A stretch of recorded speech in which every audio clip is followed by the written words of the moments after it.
Hi hello మమ్మ. చాలా రోజుల తర్వాత సిఎస్ ఆడుతున్నాం. ఫస్ట్ రౌండ్లో యూఎస్పీ 2 తీసుకొని ఒక 9 డేస్ ఫుల్ కిల్ చేసుకున్నా. సెకండ్ రౌండ్లో విఎస్ఎస్తో ఇద్దరిని ఫినిష్ చేసా.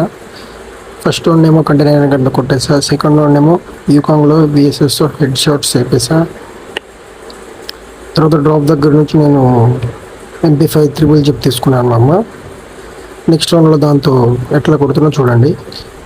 వరుసగా మేము 2 రౌండ్ గెలిచిన తర్వాత థర్డ్ రౌండ్లో ఫస్ట్ నాకు ఒక ఎనిమిది నా ముందే కనిపించాడు. వాడికి ప్యూర్ డ్యామేజ్ ఇచ్చి డౌన్ చేసేసా. తర్వాత వాళ్ళు ఇంకో ఎనిమిది వస్తుంటే దాన్ని pure head shots red numbers కొట్టేసా.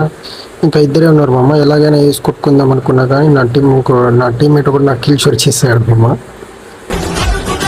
ఒకేసారి ఇద్దరు నా మీద రష్ చేస్తుంటే 2 గ్లోవల్స్ వేసి కవర్ తీసుకున్నా. కానీ నాకు 1 HP చేసేసాడు మా అన్ని. కానీ మా టీమ్మేట్ 1 కొట్టేశాడు. లాస్ట్లో 5 HPతో 1 ఫినిష్ చేసి త్రిబుల్ టెక్ జామ్ చేశాను మేము.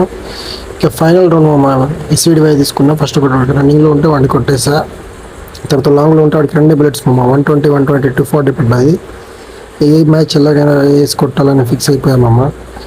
స్టేట్కి వెళ్ళా ఎవరు కనబడలేదు. తర్వాత మా వాడిని ఒకరిని వాళ్ళు ఒకటి ఫినిష్ చేశారు మామ. తర్వాత నా దగ్గర ఒక నేడ్ ఉంటే నేడ్ వేసాను మామ. ఎగ్జాక్ట్గా 8 దగ్గర పడ్డది అది. వాడు హైలైట్గా డౌన్ అయ్యాడు మామ. చూడండి ఒకసారి. ఇంకా ఒక్కడే ఉన్నాడు మా వాడికి ఏమో 68 కొట్టగానే వాడు కవర్కి వెళ్ళిపోయాడు. తర్వాత స్ట్రేట్గా రష్కి వెళ్ళిపోయా. ప్యూర్ రెడ్ నెంబర్స్ 1 ఫినిష్ చేసి వేసి కొట్టాను మామ. బోయా కొట్టాను. ఈ వీడియో కనుక మీకు నచ్చితే లైక్ చేయండి.